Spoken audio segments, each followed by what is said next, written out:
Well, there you saw it. I mean, very quiet. At some point, you would think we were mourning. I mean, the country was not in the mourning mood. Let me bring in my panelists to weigh in on this rather unusual development. That's what I'll call it. Now, Mr. Yinka Odumakin is a spokesperson of the CPC presidential candidate in the last general election, Muhammadu Buhari. Is sitting right next to me here. And I also have Mr. Achike Chude, who is a political and public affairs analyst as well. He's sitting right over there.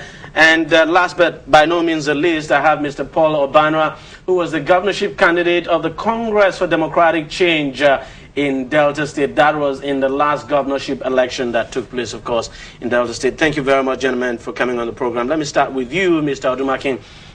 I mean, you saw those reports. You saw, for instance, what Eagle Square looked like. We all know nothing took place there. It was like we were actually mourning. Well, I think strategically, what the government should have done was to say, look, we are mourning those who died last year, 1st October, and those who died in the UN bombing. And because of that, there will be no celebration at all this year. That would have been better than going to do something like look like a naming ceremony inside the villa, and we say we are doing parade. And because look, a day before this event, the information minister said that they are not bowing to Boko Haram. But if they are not doing anything, they could have hidden out the fact that look, we are cancelling. The mood of the nation does not permit celebration at all. But to have gone to do what they did is like surrendering to the terrorists who are threatening our nation. It would seem that way, right? Because some people have said, look, basically, you know, by choosing not to celebrate the usual way, the way we are accustomed to, the way we're used to, the way we've been doing it, say, for the past 50 years, by choosing not to do it that way, just days after men, for instance, issued a statement that it was going to carry out some kind of bombing now around Eagle Square, that the government was bowing to the threat of men. I mean, did you going from one extreme of a very lavish, ostentatious spending during the country's Golden Jubilee celebration last year, and then the other extreme of being giving the impression, like you said, that we're mourning. I mean, that was the height of it. But again, it is very, very clear, no matter what the government says. You saw the pictures there. One had the impression that our national, our political leaders were cowering, they were in hiding because they were afraid of being bombed.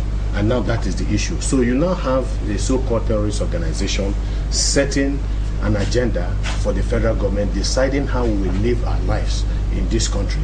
And then they said they were going to do this. So what you would have expected from a government that says it's on top of the situation was to call the bluff of the terrorists and go on as usual. Do not forget the bombing that took place, the September 11 bombing that took place in the United States. After a few days of that bombing, it was very clear where the threat was actually coming from. The planes continued to fly. Now, that is a very bold statement you make if you are actually in charge of the country. And so what you see there, like Ika said, is a nation that has surrendered to the threat of a few people who seem to be... Let me come to you, let me come to you, Paul. Even if the government comes out to say, well, as it has done anyway, to say, look, that the government came out with a statement to say it wasn't bound to the threat of men, or, it wasn't scared that things were just going to go wrong. It would be difficult to convince people, at this stage and looking at what happened, that the government wasn't bound to those threats.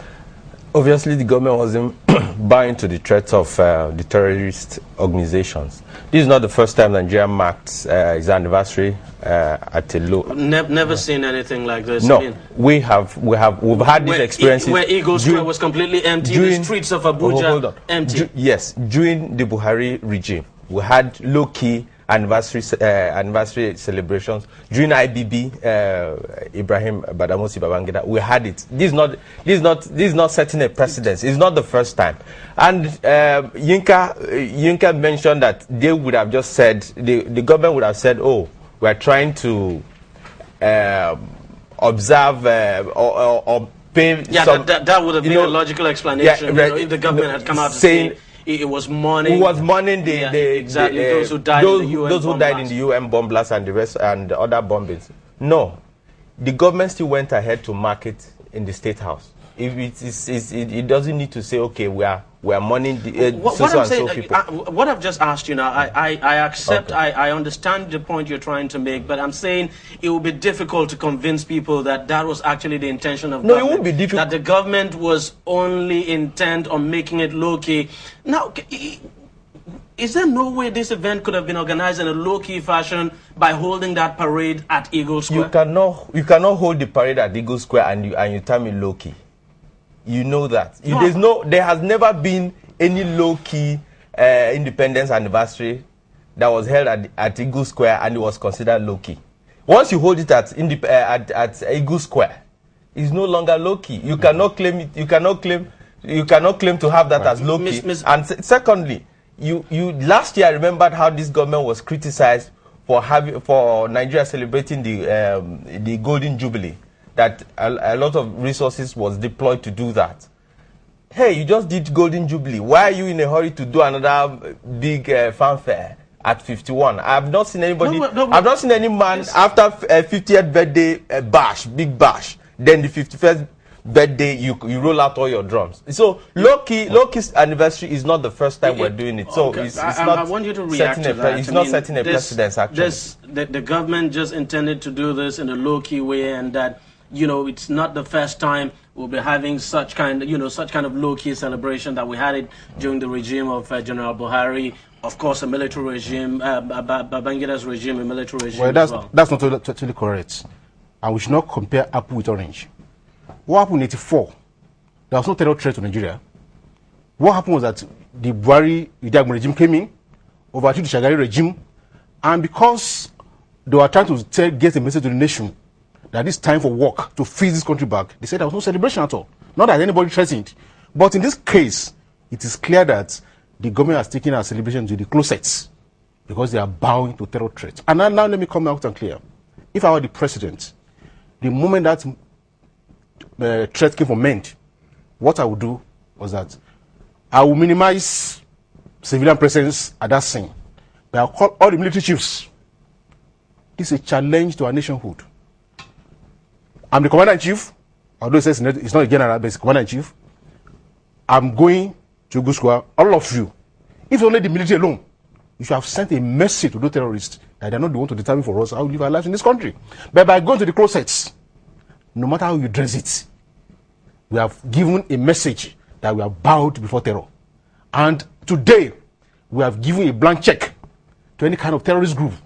Now, if tomorrow, men come out of Boko Haram and say, I want to bomb Boko Haram, are we going to, these men going to run out of the country? No. So, it was wrong. It's a shame. And, like he said, in every country, after 9/11, we saw Bush. We saw the way Bush reacted. After UN bombing, we saw the way our president came, police headquarters. He said, every country said, his name is our turn. This is time to get apologetic. This is a time we need a pharaoh who can take charge of his territory. Pharaoh did not surrender until God did all those plagues. This time we need a lion who will protect his corpse. Well, the president has said he's not. And this time we need a general who will command his troops. The president has said he's not a lion. The president has said he's not a pharaoh. He made that statement on the eve of the independence anniversary. But let us look at it. Even if the government comes out, even if the government, let's just take the government's position let's just give the government the benefit of doubt now and accept the explanation it has given. But there's no question at all that these militant groups, for instance, MEND and probably Boko Haram, for instance, would want to take credit for this. They would want to say, look, MEND, for instance, would want to say it was because it issued that threat. That's the reason we could not celebrate, the usual way. Well, somebody has made the argument that perception sometimes could be reality, and that is the perception in the minds of the people. And you don't want to, any government that is worth its salt doesn't want to give that impression that it does not have, or it lacks the capacity to govern. It lacks the capacity to protect the people, and that is what this government has given. And that was why I used the expression that it appeared that terrorist organizations, so-called terrorist organizations, seem to be setting the agenda for this government. If you look at, for instance, the visit of former President Olusegun Obasanjo to the man that was eventually killed, one of the MEND sympathizers or members and so on, you'll find that you see, you have a government delegation. He says he was not, that he did not inform the federal government and did not have permission from the federal government to make that visit. But I want to tell you that either way you look at it, if he did not speak with those in authority before he embarked on that trip, it shows again a weakness of the government, because you have to understand the policy of government with regards to Boko Haram before you actually begin to engage them in any discussion. When Clinton, for instance, went to North Korea to free an American citizen that was detained by the North Korean government, he spoke with the members of the administration and they allowed him to go, because I mean, whatever he had to do there must be in tandem with the American foreign policy with regards to North Korea at that particular point in time. And so you have people in government talking about the need to negotiate Boko Haram. Now that tells you that the balance of forces, if you're going to look at it from that perspective, is in favor of Boko Haram. And you have Boko Haram members coming out to say under no circumstances are they going to negotiate with government. Now that shows that, that the government seems to be a weaker party in this process. It should be the government, because before you go for any kind of negotiation, when there is military hostility, what happens is that before, if maybe negotiation is going to commence in maybe in 2 weeks, time, what both parties do is to try as much as possible to seize as much territories as they can before they get to the negotiating to give them some kind of so leverage. that to give them some kind of leverage. That is what you would expect. But you have a government, for instance, that is constantly under threat, looking for a way to talk with Boko Haram, as if they are pleading with Boko Haram. Why are they doing that? Because it appears they seem to have realized that they do not have the capacity